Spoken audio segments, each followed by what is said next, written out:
Pernah nggak sih Anda menolong seseorang, tapi lama-lama kok Anda merasa dimanfaatkan? Kok Anda merasa orang yang kamu tolong itu malah menjadi-jadi? Seolah-olah Anda mempunyai kewajiban untuk menolongnya. Jika tidak dibantu atau ditolong, dia malah akan marah sama kita, bahkan menjelek-jelekan kita. Bagaimana cara menghadapinya? Apa yang harus Anda lakukan? Simak video ini sampai selesai. Hari ini kita akan mengupas tuntas semuanya di sini. Kehidupan ini selalu menuntut kita pada berbagai bentuk interaksi. Ada yang tulus, ada yang menuntut. Kita seringkali merasa terdorong untuk membantu, karena di dalam diri manusia memang ada naluri alami untuk peduli. Namun, tidak semua orang layak kita bantu. Karena terkadang niat baik bisa berubah jadi jebakan yang menguras energi, waktu, bahkan harga diri.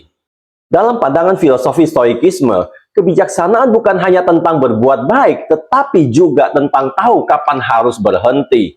Stoikisme mengajarkan kita untuk menyalurkan energi pada hal-hal yang benar-benar berada dalam kendali kita, dan tidak membiarkan orang lain menguras ketenangan kita dengan drama atau manipulasi mereka. Karena ada tipe-tipe manusia yang justru akan menarik Anda ke bawah jika Anda terus berusaha menolong mereka. Mereka bukan korban, tapi pemain yang tahu cara memainkan rasa iba orang lain. Jadi, sebelum tangan Anda kembali terulur, sebelum Anda lagi-lagi menjadi penyelamat untuk orang yang salah, ada baiknya Anda tahu 7 jenis orang yang sebaiknya tidak pernah Anda bantu demi kebaikan dan ketenangan hidup Anda sendiri. Sebelum kita mulai, untuk mendukung channel ini dalam misi membantu banyak orang dengan memberikan informasi penting dan bermanfaat, silakan tekan tombol subscribe, like, dan bagikan ke media sosial Anda lainnya. Tipe orang yang tidak boleh Anda bantu meskipun keluarga, yang pertama adalah orang yang selalu berbohong. Membantu orang yang sering berbohong hanya akan menjerat Anda dalam lingkaran kebohongan yang sama. Mereka bisa memutarbalikkan fakta, membuat Anda merasa bersalah, atau memanfaatkan kepercayaan Anda demi keuntungan pribadi. Misalnya, seseorang selalu meminta bantuan finansial dengan alasan darurat, padahal uang itu digunakan untuk hal yang tidak sesuai dengan pengakuannya. Jika Anda terus menolong, Anda bukan sedang membantu, tetapi Anda sedang memperkuat kebiasaannya berbohong. Solusinya, jaga jarak dengan sopan, verifikasi setiap informasi, dan bantu hanya ketika Anda yakin kebenarannya telah terbukti jelas. Yang kedua, orang yang memanipulasi demi keuntungan pribadi. Orang seperti ini pandai memainkan emosi dan rasa empati Anda. Mereka bisa membuat Anda merasa bersalah jika tidak membantu, atau memuji berlebihan agar Anda terjebak dalam situasi. Contohnya, seseorang rekan kerja selalu memohon bantuan menyelesaikan tugasnya dengan alasan sibuk, padahal ia sengaja melimpahkan tanggung jawabnya. Jika dibiarkan, Anda akan terus dimanfaatkan tanpa disadari.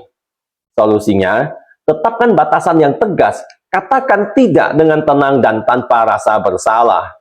Ingat, menolak manipulasi bukan berarti kejam. Itu bentuk perlindungan diri dan penghargaan terhadap waktu serta energi Anda. Yang ketiga, orang yang tidak mau berusaha sendiri. Mereka yang selalu mencari jalan pintas dengan mengandalkan bantuan orang lain tanpa ada niat untuk memperbaiki keadaan. Setiap kali Anda menolong, mereka hanya menunggu uluran tangan berikutnya, bukan mencari solusi. Misalnya, seorang teman yang terus meminjam uang dengan alasan sulit ekonomi, tetapi tidak pernah berusaha mencari pekerjaan atau mengatur keuangannya dengan bijak. Jika Anda terus membantu, Anda justru menghambat pertumbuhannya.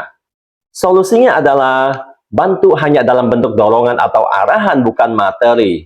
Tunjukkan cara agar ia mandiri, dan berhentilah ketika usaha Anda tidak diikuti dengan perubahan nyata dari dirinya.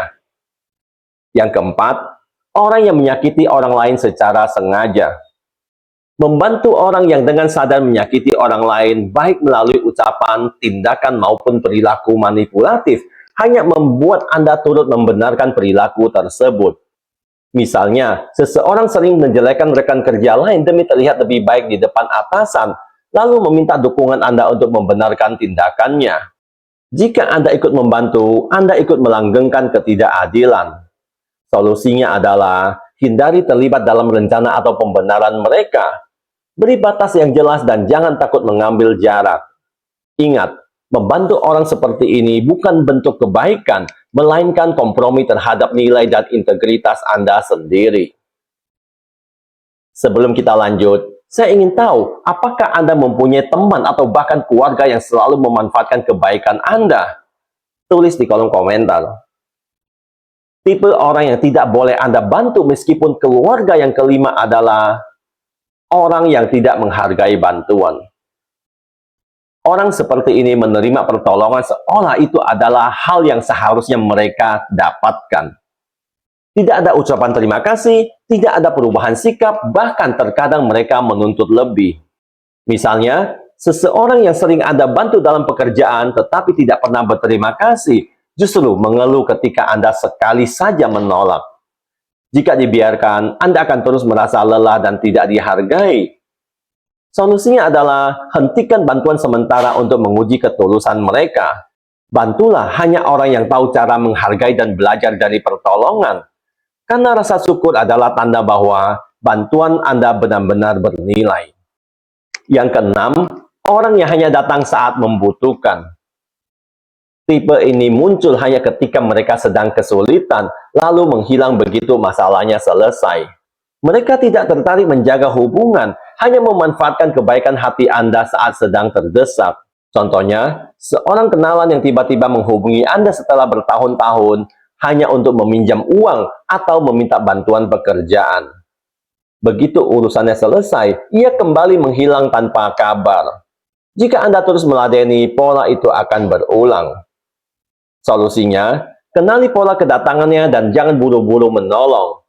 Prioritaskan hubungan yang saling memberi, bukan yang hanya datang ketika Anda dibutuhkan. Dan yang terakhir adalah orang yang menjerumuskan ke hal yang buruk. Ini adalah tipe yang paling berbahaya.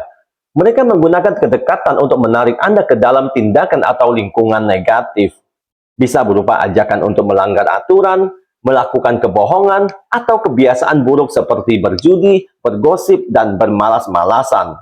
Misalnya, seorang teman yang selalu mempengaruhi Anda untuk bolos kerja atau membicarakan orang lain demi kesenangan sesaat. Jika Anda terus menuruti, lambat laun Anda akan kehilangan arah dan nilai diri. Solusinya, jaga jarak dengan tegas dan pilih lingkungan yang menumbuhkan Anda. Ingat, orang yang benar-benar peduli tidak akan menyeret Anda ke dalam hal yang merugikan. Apakah Anda sependapat dengan apa yang saya katakan? Ataukah Anda punya pendapat lain? Jangan ragu untuk menuliskannya di kolom komentar. Pada akhirnya, membantu orang lain memang perbuatan mulia, tetapi kebijaksanaan terletak pada mengetahui siapa yang pantas dibantu. Jangan biarkan rasa iba membuat Anda kehilangan kedamaian batin atau terseret dalam masalah yang bukan milik Anda. Belajarlah menolong dengan bijak, bukan dengan buta. Ingat, tidak menolong orang yang salah bukan berarti egois. Itu tanda bahwa Anda menghargai diri Anda sendiri. Karena kebaikan sejati selalu dimulai dari menjaga keseimbangan hati. Terima kasih sudah nonton. Saya, Teddy Wong MSI, motivasi, solusi, dan inspirasi.